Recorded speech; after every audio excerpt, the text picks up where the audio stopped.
ದೊಡ್ಡ ಪಾಪ ಅಂತಾರೆ. ಅದು ನಾವು ಕೇಳಿದ್ರೇ ನಮಗೆ ಮನಸ್ಸಿಗೆ ನೋವಾಗತ್ತೆ. ಅಷ್ಟು ರೀತಿಗೆ ಅಷ್ಟು ಮಟ್ಟಿಗೆ ಏನಕ್ಕೆ ತಗೊಂಡು ಬರಬೇಕು ಆ ದುಡ್ಡು ಅದೇ ನಾನು ಹೇಳ್ತಾ ಇರೋದು. ನೋಡಿ ಕಾನ್ಪುರ್ ಮಸೀದಿನಲ್ಲಿ ಇಲ್ಲ. ನೋಡಿ ಮೇಡಮ್ ಇನ್ನೊಂದು ಮೇಡಮ್ ಮೌಲ್ಯಗಳು ಯಾರು ಹೇಳಲ್ಲ ಮೇಡಮ್.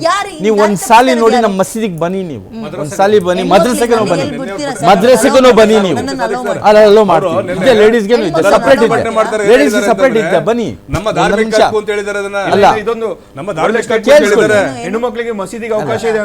ಇದೆ ಯಾಕಿಲ್ಲ? ಇಲ್ಲ ಇಲ್ಲ, ನೀವು ಹೇಳ್ಕೊಳ್ಳೋದು ನಮ್ಮಲ್ಲಿ ಇದ್ದೇ ಅವಕಾಶ ಇದೆ, ಹೆಣ್ಮಕ್ಳಿಗೆ ಮಸೀದ್ ಬರ್ಬೋದು, ಅವ್ರಿಗೆ ಬೇರೆ ಇದಿದೆ ಅಂದ್ರೆ ಸಪ್ರೇಟ್ ಅವ್ರಿಗೆ ಸಪ್ರೇಟ್ ಸೇರಿಸಿ ಒಂದೇ ಕಡೆ ಅಕ್ಕಪಕ್ಕ ನಿಲ್ಲಲ್ಲ. ನೋಡಿ ಯಾವ ಮಸೀದಿನಲ್ಲಿ ಆಗ್ಲಿ, ಯಾವ ಮದ್ರಸದಲ್ಲಿ ಆಗ್ಲಿ, ಮಸೀದಿನಲ್ಲಿ ಆಗ್ಲಿ ಈ ಪಾಠ ಕಾರಣ ಏನು ನೋಡಿ, ನೋಡಿ ಒಬ್ರಿಗೊಬ್ರು ನೋಡಿ ಮಾಡ್ತಾ ಇರೋದು. ಅವ್ನ ಹಂಗ್ ಮಾಡ್ತಾ ಇದ್ದಾನೆ, ನಾವು ಮಾಡೋಣ, ಆ ತರ ಬಂದಿದೆ. ಈಗ ಶುರು ಆಗಿದೆ. ಈಗ ಇವರು ಮುಸಲ್ಮಾನರು ಮಾಡುದು ಅದ್ ನೋಡ್ಬಿಟ್ಟು ಇವರು ನೀನ್ ಯಾಕೆ ನೋಡಿ ಬ್ಯಾನರ್ ಒಂದು ಹಾಕೊಂಡ್ರೆ ಏನ್ಗೆ ಇವ್ರಿಗಿದ್ದು, ಅವ್ರ ಹಬ್ಬದಲ್ಲಿ ಹಾಕ್ತಾರಲ್ಲ, ಇವ್ರು ಹೋಗ್ಬಿಟ್ಟು ಯಾಕೆ ತೆಗಿಯೋದು, ಗಲಾಟೆ ಮಾಡೋದು ಅದೆಲ್ಲ ಏನಕ್ಕೆ ಮಾಡ್ತಾರೆ? ರಾಜ್ಯದಲ್ಲಿ ಈ ಕೋಮು ಗಲಭೆ ಅನ್ನೋದು ಜಾಸ್ತಿ ಮಾಡ್ಸಕ್ಕೆ ಮೇಡಮ್ ನಿಜವಾಗ್ಲೂ ನೋಡಿ ನಾನು ಇವತ್ತು ನಾನು ಗಣೇಶನ ಮೆರವಣಿಗೆ ಹೋಗಕ್ಕೆ ಬಿಡಕಲ್ಲ ಅಂತ ಸಂದರ್ಭ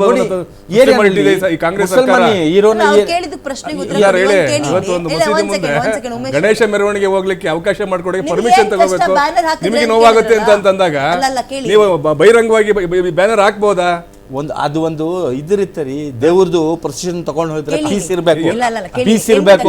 ಹೋಗ್ಬಿಟ್ಟು ಅಲ್ಲಿ ಮಸೀದಿ ಕಡೆ ಎಲ್ಲ ಬೈಯೋದು, ಉಗಿಯೋದು, ಜೋರಾಗಿ ಇದ್ ಮಾಡ್ಬಿಟ್ಟು ಅಲ್ಲಿ ಪ್ರಾರ್ಥನೆ ನಡೀತಾ ಇರುತ್ತೆ, ಆ ಟೈಮ್ ನಲ್ಲಿ ಡಿಸ್ಟರ್ಬ್ ಮಾಡಿದ್ರೆ ಆಗತ್ತೆ, ಅದು ಪ್ರಾಬ್ಲಮ್ಸ್ ಆಗತ್ತೆ. ಅದೆಲ್ಲ ಏನಕ್ಕೆ ಮಾಡ್ತೀರಾ ನೀವು? ಅಲ್ಲಲ್ಲ, ಅದೆಲ್ಲ ಏನಕ್ಕೆ ಮಾಡ್ತೀರಾ? ಅಲ್ಲ ಮೇಡಮ್ ನೋಡಿ, ಯಾರು ಮಸೀದಿ ಹತ್ರ ನೋಡಿ ಮೇಡಮ್ ನೋಡಿದಿರೋದಕ್ಕೆ ಬೇಕಾದ್ರೆ ನಾನು ಉದಾಹರಣೆ ಕೊಡ್ತೀನಿ, ಬೆಂಕಿ ಹಚ್ಚಿರೋದಕ್ಕೆ ಉದಾಹರಣೆ ಕೊಡ್ತೀನಿ. ಅದೇ ಹಿಂದೂ ಧರ್ಮದವರು ಮಸೀದಿ ಮುಂದೆ ಹೋಗಿ ಉಗ್ದಿರೋದು ಏನ್ರಿ? ನೀವೇ ಹೇಳ್ತೀನಿ. ಮುಂಚೆ ಇರ್ಲಿಲ್ಲ ಇದು, ಮುಂಚೆ ಇತ್ತಾ ಇದು? ಯಾವಾಗಿಂದ ಬರ್ತಾ ಇರೋದು? ಯಾವಾಗ ಈ ಬಿಜೆಪಿ ಬಂದಿದ್ಮೇಲೆ ತಾನೇ ಇದೆಲ್ಲ ನಡೀತಾ ಇರೋದು? ಮುಂಚೆ ಎಲ್ಲಿತ್ತಿದ್ದೆಲ್ಲ ಎಲ್ಲ ಸೇರ್ಕೊಂಡು ಒಗ್ಗಟ್ಟಾಗಿ ನಾವು ಮಾಡ್ತಾ ಇದ್ರು. ಫಸ್ಟ್ ನೋಡಿ ಕಿರಿಕಿರಿನ ನೋಡಿ, ಬಹುಶಃ ನಿಮ್ಮ ನಿಜವಾಗ್ಲೂ ಆಗತ್ತೆ ಈ ತರ ಅಂದ್ರೆ ಅವಮಾನ ಮಾಡಂಗೆ ಅದು ಮೇಡಮ್. ಅದು ಇದೆಲ್ಲ ನಮ್ಗೆ ತುಂಬಾ ಬೇಜಾರಾಗತ್ತೆ ಇದರಿಂದ. ನೋಡಿ ಮೇಡಮ್, ಇದು ಒಂದು ಕ್ಲಿಯರ್, ಈ ಐ ಲವ್ ಮೊಹಮ್ಮದ್ ಅನ್ನುವ ಸ್ಲೋಗನ್ ಅನ್ನ ಮುಸ್ಲಿಂ ಧರ್ಮವೇ ಒಪ್ಪಲ್ಲ. ಸ್ಲೋಗನ್ ಇಲ್ಲ ಇಲ್ಲ, ಆತರ ಇಲ್ಲ. ಸ್ಲೋಗನ್ ರೆಸ್ಪೆಕ್ಟ್ ನಿಂದ ಬಾಯಿನಿಂದ ತಗೋಬೇಕು. ಸಲ್ಲಲ್ಲಾಹು ಅಲೈಹಿ ವಸಲ್ಲಂ ಅಂತ ಹೇಳಬೇಕು. ಸಲ್ಲಲ್ಲಾಹು ಅಲೈಹಿ ವಸಲ್ಲಂ ಅಂತ ಹೇಳಿದ್ರೆ ಅದು ರೆಸ್ಪೆಕ್ಟ್. ಬೇರೆ ಮೊಹಮ್ಮದ್ ಅಂದ್ರೆ ಅವಮಾನ ಮಾಡಂಗೆ,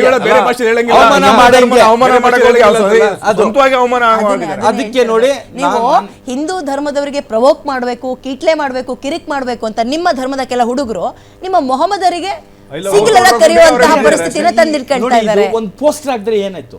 ಪೋಸ್ಟರ್ ಹಾಕ್ಬಿಟ್ರೆ ಏನಾಯ್ತು? ನಿಮ್ಮನೆ ಮುಂದೆ ಅಂಟಿಸ್ಕೊಳ್ಳಿ ಅಂತ ಕೇಳ್ತಾರೆ. ಮನೆ ಅಂದ್ರೆ ಏರಿಯಾ ಎಲ್ಲ ಹಿಂದೂ ಮುಸಲ್ಮಾನ ಇರ್ತಾರೆ, ನಾವು ಸಹಿಸ್ತೀವಲ್ಲ. ಅಲ್ಲ 15-20 ದಿವಸ ಗಣೇಶ ಮನೆ ಪಕ್ಕ ಇಟ್ಬಿಟ್ಟು, ಸ್ವಲ್ಪ ಕೇಳ್ಕೊಳ್ಳಿ ಮೇಡಮ್, ಸ್ವಲ್ಪ ಕೇಳಿಸ್ಕೊಡ್ರಿ. 15-20 ದಿವಸ ಗಣೇಶ ನಮ್ಮ ಮನೆ ಪಕ್ಕ ಇಡ್ತಾರೆ, ಇಟ್ಬಿಟ್ಟು ಅದು ಭಜನೆ ನಡೀತೆ, ಬಾಜಾ ಇದು ಎಲ್ಲ ನಡೀತೆ, ನಾವು ಸಹಿಸ್ತೀವಿ. ಯಾಕಂದ್ರೆ ನಾವು ಒಟ್ಟಾಗಿರ್ಬೇಕು. ಅಲ್ಲ ನಮ್ಮ ಮುಸಲ್ಮಾನ ಇದ್ದು ನಮ್ಗೆ ನಾವು ಮುಸಲ್ಮಾನ್ ಇರೋದಂತ ನಾವು ಇರ್ತೀವಿ. ಕೆಲವು ರಾಜಕಾರಣಿಗಳು ಮಾಡ್ಸಕ್ಕೆ ಹಿಂದೂ ಮುಸಲ್ಮಾನು ಹೊರತಾಡ್ಕೊಂಡು ಸಾಯ್ಬೇಕಂತ ಕೆಲವರು ಈಗ ಏನು ಒಬ್ಬರಿದ್ರು ಬಿಜೆಪಿ ಈಗ ಜೊತೆನಲ್ಲಿ ಜೆಡಿಎಸ್ ಸೇರ್ಸ್ಕೊಂಡು. ನಿಮಗೂ ಗೊತ್ತಿರುವಂತಹ ನಿಮಗೂ ಗೊತ್ತಿರುವಂತದ್ದು ಇನ್ನೊಂದು ಸಂಗತಿ ಹೇಳ, ನಿಮಗೇ ಗೊತ್ತಿರುವಂತದ್ದು, ನಿಮ್ಮವರೇ ಒಂದೊಂದು ಬಂಡಲ್ ಪೋಸ್ಟರ್ ತಗೊಂಡು ಅಂಟಿಸಿ ಅಂತ ಪ್ರವೋಕ್ ಮಾಡ್ತಾ ಇದ್ದಾರೆ. ನಿಮಗ್ ಗೊತ್ತಿರೋ ವಿಚಾರ ಅಲ್ವಾ? ಅದು ಮಾಡಕ್ ನಾವು ಕೊಡಲ್ಲ, ಅಲ್ವಾ? ಅದು ಮಾಡಕ್ ಕೊಡಲ್ಲ, ಗೊತ್ತಿದ್ದ